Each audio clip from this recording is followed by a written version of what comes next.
વેડફાટ કેવી રીતે કરવો જો તેની કોઈ સ્પર્ધા યોજવામાં આવે તો તેમાં બેશક વડોદરા મ્યુનિસિપલ કોર્પોરેશન બિનહરીફ વિજેતા બને તે કહેવામાં કોઈ અતિશયોક્તિ નથી, કારણ કે વડોદરા માટે કહેવાય છે કે શહેરમાં જ્યારે જ્યારે કરોડોના ખર્ચે નવા રોડ રસ્તા બને છે ત્યારે થોડા દિવસમાં પાણી કે ગટરના કામ માટે તેને આડેધડ ખોદી નાખવામાં આવે છે।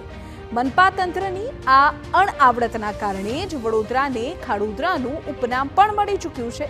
હવે ફરીવાર મનપાએ બુદ્ધિનું પ્રદર્શન કરવું હોય તેમ હવે વરસાદી ચેનલના નિર્માણ માટે નવો રોડ ખોદવાનો નિર્ણય કર્યો છે। ભૂખી કાંસના પાણીને નવાઈયાર્ડ રોડથી ડાયવર્ટ કરવા 39 કરોડના ખર્ચે વરસાદી ચેનલ બનાવવાના પ્રોજેક્ટ માટે થોડા મહિનાઓ પહેલા જ કરોડોના ખર્ચે બનેલા રોડને તોડી નંખાશે। કોર્પોરેશન છાણી વિસ્તારમાં જે રોડ તોડશે તેમાં કેનાલથી છાણી મેઇન રોડ, કિયારા અપાર્ટમેન્ટથી છાણી જકાતનાકા સર્કલ સુધીના રોડનો સમાવેશ થાય છે। આ ઉપરાંત 1250 મીટરનો ગૌરવ પથ પણ પાલિકા વરસાદી ચેનલના કામ માટે ખોદી નાખશે।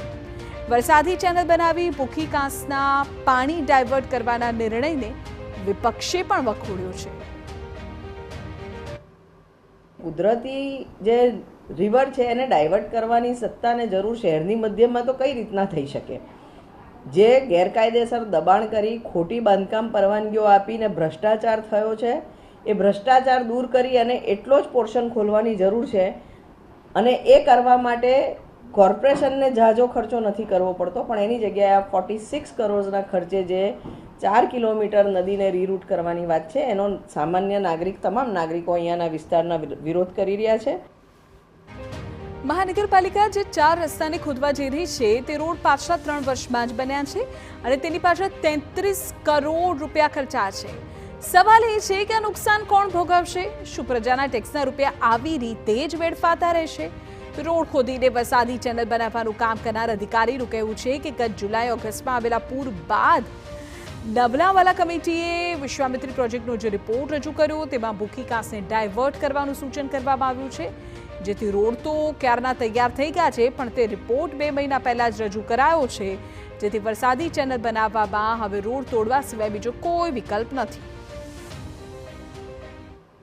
કમિટીના મિટિંગો બાદ જે ડિસેમ્બર મહિનામાં જેનો ફાઇનલ રિપોર્ટ સબમિટ કર્યો છે કમિટીએ, એ કમિટીના સૂચનો પૈકીની એક કામગીરી છે ભૂખી કાંસ ડાયવર્ઝન।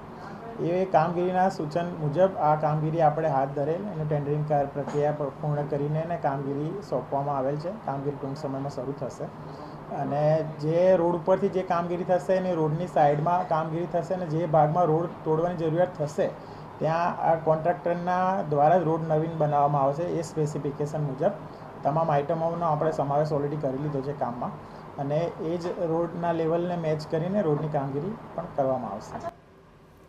ભૂખી કાંસને ડાયવર્ટ કરવા એવા રોડ પણ તોડાશે જેને બનાવવા 33 કરોડ રૂપિયા કોન્ટ્રાક્ટરને ચૂકવાઈ પણ ગયા છે।